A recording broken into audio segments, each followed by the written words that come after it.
27 graus e 7 décimos a temperatura, nós estamos de volta com o Panorama. Hoje é terça, dia 16 de janeiro de 2024.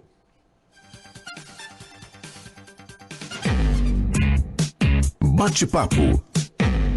No nosso bate-papo do dia hoje, o tema são as novas regras para o MEI, que é o microempreendedor individual. Para isso, a gente conta aqui com a presença da Letícia Link Mates, que é vice-presidente do Sincovat, que é o Sindicato dos Contadores e Técnicos em Contabilidade do Vale do Taquari, e também a diretora financeira da entidade, Nicole Schneider. Bom dia, bem-vindas ao Panorama. Bom dia. Bom dia, Moisés. Bom dia, Elis. Tudo bem?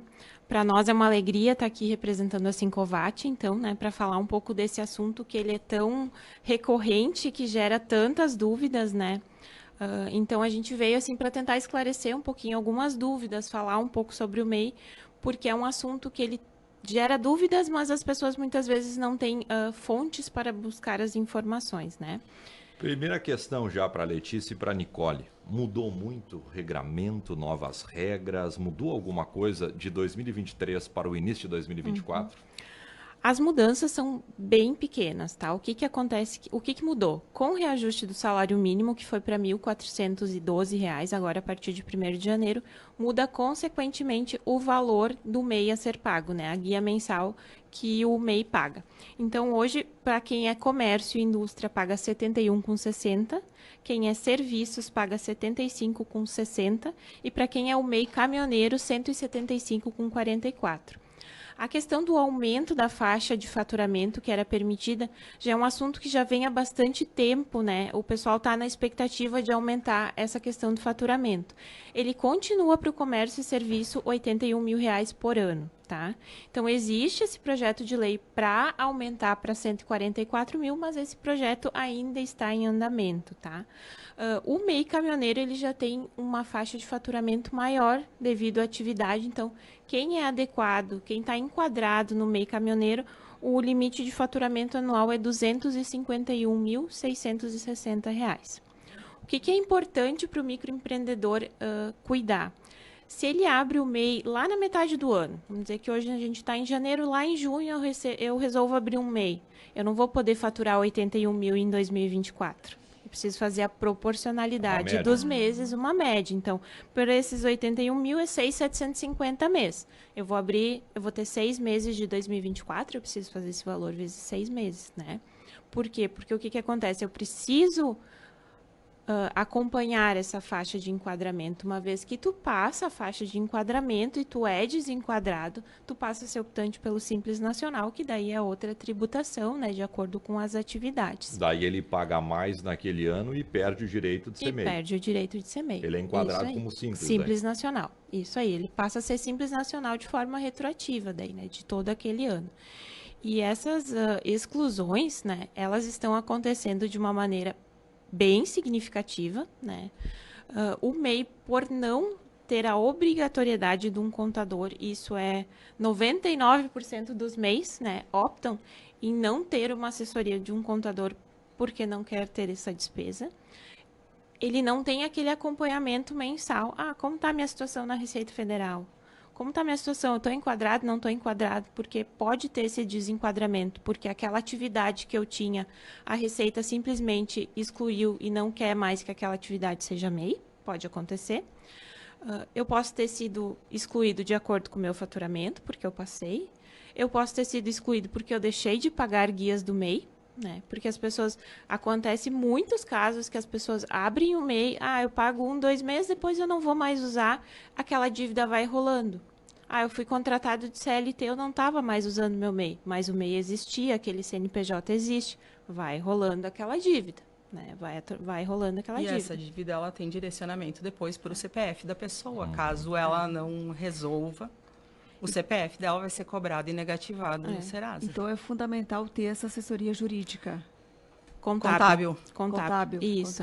Isso é um grande impasse para a gente, né, como contadores, porque tem custo, né? E as pessoas entendem que toda a informação elas vão encontrar na internet. E isso gera alguns desconfortos, tipo de serem excluídos sem perceber. Entre várias outras coisas. Nicole, pela fala da Letícia, a maioria das pessoas ela está enquadrada, mas ela não consegue entender bem como é que funciona a regra. Deixa eu aqui, hipoteticamente, citar um exemplo, por exemplo, que pode acontecer. Se eu for MEI, Moisés Eli é MEI, ele tem uma empresa MEI, e no mês de setembro, por exemplo, ou outubro, ele não tiver serviço, ele não tem receita, eu pago os R$ 71? A guia, independente de ter faturamento ou não, ela é obrigatória nos 12 meses. Eu preciso pagar. Precisa pagar. Se eu tiver um mês de faturamento, eu preciso pagar os 12. Os 12. Assim como entregar a declaração anual, que o prazo agora é até 31 de maio. Se não entregar a declaração, gera omissão e uma multa. O público em geral me parece que não entendeu isso. A gente, quando o maioria cliente não. chega no escritório, a gente vê o tamanho da dificuldade. A quantidade de dúvidas, né? Porque hoje é tudo como a Nicole falou, a grande fonte de informação do público é a internet, né? E vocês bem sabem a quantidade de informações inverídicas que se tem, né? E vai muito da interpretação de cada um. O ser humano muitas vezes interpreta da maneira como é benéfico para mim, né? Mas não é aquilo que a legislação diz. Então, a questão do MEI, né? Eu não preciso tirar nota. Bom, a lei diz que tu não precisa tirar nota, mas se eu for o Moisés prestar um serviço para mim e eu disser, Moisés, eu quero nota fiscal, tu é obrigado a emitir para mim. Então, a legislação, ela existe, mas as pessoas não buscam as fontes corretas. O que são as fontes corretas? É o contador, né? Quem é o especialista no assunto é o contador. E, claro, isso vai gerar um custo para a empresa, mas eu preciso ver aquilo como um benefício para a minha empresa, como um investimento para a minha empresa e não como um custo, né? A questão das fiscalizações que a gente estava comentando, né? Lajeado, eu acho que é um exemplo a ser citado, a Prefeitura de Lajeado, que tem uma pessoa dentro da Prefeitura que faz esse trabalho de fiscalização muito bem feito, né? Que ela faz o cruzamento das informações, não só das MEIs, de todas as empresas, né, do município, que é cruzado aquilo que eu informei na minha declaração anual do MEI, no caso das MEIs, com o que eu recebi de cartão de crédito, o que eu tive de movimentação bancária na minha conta de pessoa física e na minha conta de pessoa jurídica, e se aquilo extrapolou os 81 mil, a empresa está sendo excluída. Por quê? Porque o que acontece? O MEI foi criado lá em 2008 para regularizar os pequenos empreendedores, que até então trabalhavam de maneira totalmente informal e não tinham cobertura do INSS. Então, o MEI foi criado com esse intuito. Bom, eu vou regularizar o pequeno empreendedor, que pagando o valor mensal, ele vai ter direito a um auxílio-doença, licença maternidade no caso das mulheres, aposentadoria por idade de um salário mínimo.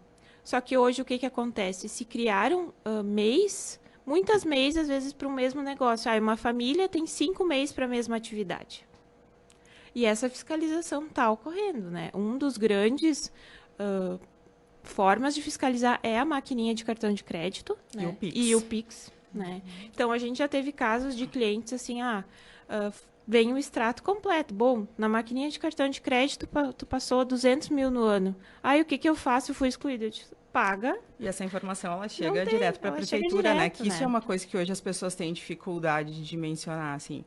Tudo que passar via banco, Pix, cartão de crédito ou de débito, a prefeitura tem acesso a isso através da Receita Federal. É o cruzamento de dados. É o cruzamento de dados, que hoje as pessoas não estão levando tão a sério. E a questão que a gente vem falando muito agora é de que se abra uma conta para o CNPJ do MEI, porque as pessoas vêm utilizando a conta pessoa física. Isso também pode gerar outro impasse de fiscalização. Chegou um questionamento aqui de ouvinte. A Dalvânia Cardoso Oliveira mandou o seguinte: sou deficiente física e pago o MEI para me aposentar como aposentadoria por deficiência. Ela consegue? Não. A MEI é a aposentadoria por idade. Por idade. Por idade, única e exclusivamente por idade. No caso dela, ela teria que recolher como facultativo, né? Isso. Contribuinte individual facultativo. É que hoje muitas pessoas optam em fazer o MEI para esse recolhimento de INSS porque ele é a forma mais barata. Mais em tipo, conta. Mesmo que eles não utilizem o MEI como atividade, eles abrem um MEI para poder recolher o INSS de uma forma mais em conta, que permite aposentadoria por idade, por um salário mínimo. Eu não sei qual é o objeto social dela, mas, por exemplo, se ela desempenhar alguma coisa e tiver faturamento, daí sim. Me parece que daí sim. Agora, se ela tem esse objetivo, Mas daqui a pouco ela vai independente de conseguir. ter faturamento, se ela contribuir, ela vai conseguir se aposentar. Mas por idade. Por Sim, idade. sim, por É idade. Tá, importante. entendi. É importante frisar, né? Porque existem muitas MEIs que a gente sabe que o pessoal contribui com o valor lá mensal, paga a guia mensalmente, mas não movimenta aquela MEI efetivamente, né? Por que que ele contribui com a MEI? Porque é mais barato pagar a MEI do que pagar a guia de INSS facultativo. Mas tem esse porém, que é a aposentadoria somente por idade e por um salário mínimo.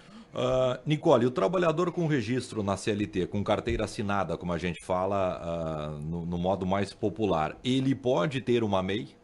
Ele pode ter uma MEI, ele só tem que observar a questão da forma como ele quer se aposentar. Se ele tiver o objetivo de se aposentar por tempo de contribuição e tiver carteira assinada e MEI, ele tem que pagar uma guia complementar de INSS de 15%. Senão, essa cobrança pode vir no dia que ele se aposentar, se ele tiver CLT e MEI. Tá, vamos lá. Até para citar para a audiência. O trabalhador que tem lá um recolhimento de uma média de R$ 3.000 CLT, ele paga MEI sobre um salário. Óbvio que ele vai querer se aposentar CLT, que é o rendimento maior. Mas ele vai ter que pagar 15%. E aí vai poder usar isso como base no cálculo da aposentadoria de mais um salário mínimo com esse recolhimento. Então, ele vai ter os 3.000, digamos, mais os um 1.000, salário. MEI.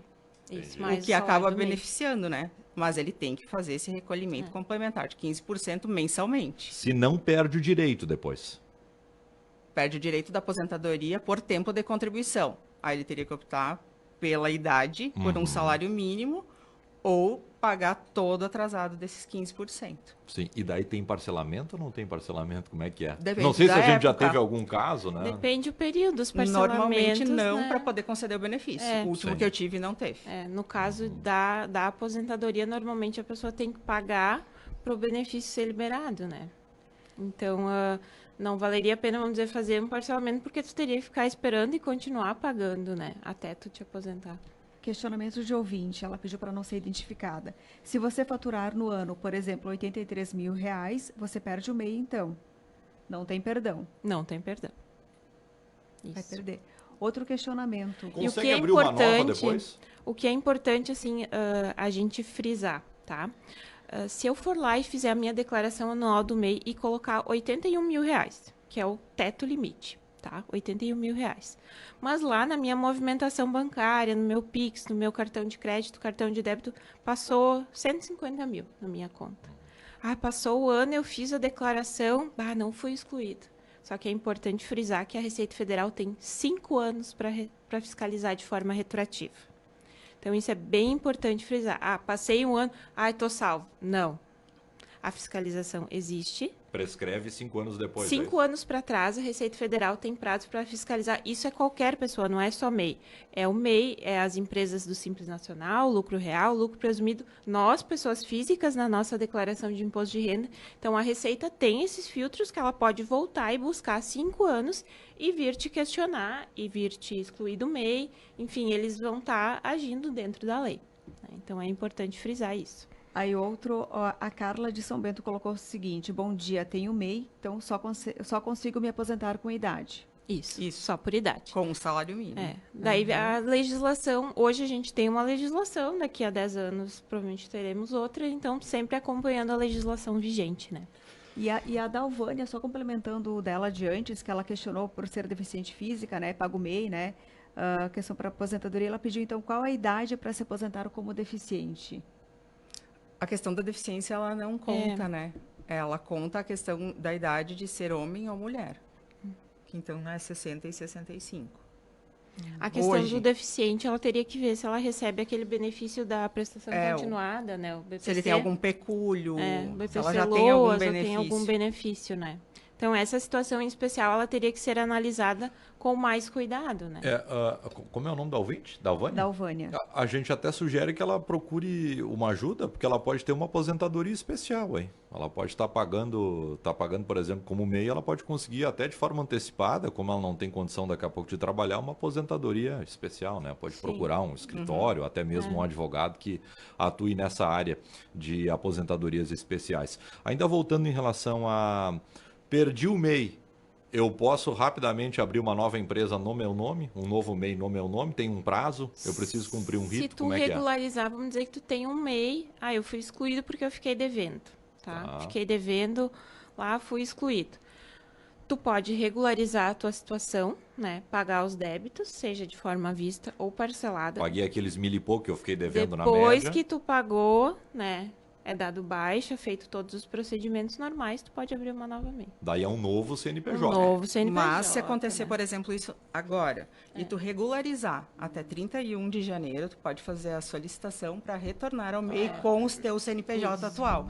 Por isso que a gente pede que as pessoas verifiquem né? isso agora em janeiro, porque dá tempo de regularizar até o final do mês. O Fernando mandou o seguinte: bom dia, representante comercial.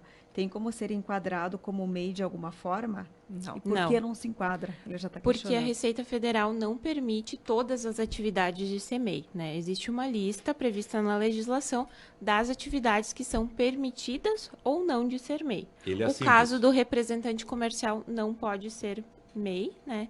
Ele se enquadra no Simples Nacional no anexo 5. 5. No anexo 5. Qual é a E sai tributação? pagando 15,5 15,5. de Simples Nacional, que E é aí sobre tem o que ter faturamento, tem que ter né? contabilidade regular, tem que pagar INSS sobre Prolabore. Então, o custo, ele eleva muito. Ele o eleva Simples, na muito. verdade, foi uma forma até que o governo criou de regularizar essa informalidade e de dar oportunidade quando está iniciando um negócio. Ah, você MEI por um ano, cresci, Para ver se vai dar certo. para ver se existe viabilidade de negócio. Vamos dar um chute por baixo aqui. Se ele tem um faturamento na média aí de 10 mil reais, ele vai ter um custo de 2 mil. Entre contador, imposto, no mínimo 2 mil. Talvez até mais, Mais. né? Mais, né? Porque a gente tem que considerar que MEI hoje é isento da taxa de alvará no município, isso tudo passa a valer. Verdade. É. Vamos chutar quase 3 mil aí por mês. E aí, só um complemento ainda, a senhora que falou sobre os 83 mil reais, que aí fica fora né, do faturamento, ela colocou que no ano passado, depois da enchente, não apareceu em alguns meses a taxa para ser paga. É que foi prorrogado os Prorrogado, vencimentos. não que não apareceu. Não é que apareceu. Teve os benefícios das cidades que foram enquadradas em situação de calamidade pública, tiveram todos os impostos prorrogados. Então, não é que ela não vai ter que pagar. Tu podia ter pago no mês, mas tu ganhou um prazo para pagar prazo até a mais pra 2024. Sim, é isso. Muito bem. Olha, foram bons esclarecimentos aqui, né, com certeza, Elis? E o pessoal muito ficou bons. com dúvidas importantes. Se alguém mais tiver alguma dúvida, rapidamente aqui a gente pode responder, pode encaminhar para o 999 78 78 85. Tudo bem com o 5watt, gurias? Tudo Tudo certo. Estamos com uma nova gestão esse ano, né? Então, esse ano completamos 50 anos de entidade. Que data bonita, hein? 50 anos de entidade. É muita alegria para nós, né? A gente tem um sindicato muito forte, muito unido. Então, é um ano muito festivo para nós, né? O ano dos 50 anos. Estamos na preparativa já do seminário de contabilidade, que vai ser agora no dia 18 de setembro. A gente pensa, setembro demora. Não demora tanto assim. Então, a gente está preparando palestras muito bacanas, então estamos organizando com muito carinho. Certamente a gente volta para falar sobre esse assunto. E dizer que a 5watt está sempre aberta, né, para conversar, para tentar esclarecer, que nós, contadores, o nosso papel é esse, né, intermediar as dúvidas, os anseios da população com os órgãos, né, com prefeitura, Estado, Receita Federal. Então, a gente está sempre à disposição de vocês. A gente sabe que as outras regiões também, elas realizam um trabalho muito competente, mas não só Lajeado, a região do Vale do Taquari carrega, quase que virou um mantra, né? Nós temos uma capacidade, uma gestão contábil muito significativa a nível de Estado. De Estado do Rio Grande do Sul, né? Então isso é muito importante, a gente precisa continuar nessa balada, nessa pegada, né? Essa história é muito bonita. Isso aí, 5watt. a gente quer dar continuidade, na verdade, ao trabalho tão bem feito e tão bonito que foi feito até agora pelos antigos, né, gestores da entidade. Muito bem. Letícia Link Matz, ela é vice-presidente da 5watt, também a diretora financeira da entidade, a Nicole Schneider, nossas convidadas nesta manhã. A gente aqui falou sobre as novas regras, mudou um pouquinho, né? Mas é importante as pessoas, principalmente quem é MEI, ficar atento ao regramento. Isso. Muita gente não sabe como funfa, né? O cara não entende do riscado, vai lá, se mete a pato a ganso e quando ele vê, ele perdeu o meio dele. É verdade. Aí eles procuram o contador para resolver. Socorro, me Socorro! ajuda. Meu Deus, não sei o que aconteceu. Exatamente, a gente agradece a presença de vocês aqui, os esclarecimentos, né, que vocês deram e desejamos um excelente ano e ainda mais nesse ano festivo, né? 50 anos de Sincovat. A gente aí. que agradece a oportunidade de poder estar aqui com vocês. Agradecemos. Valeu, a gente faz uma pausa agora e volta na sequência com o panorama.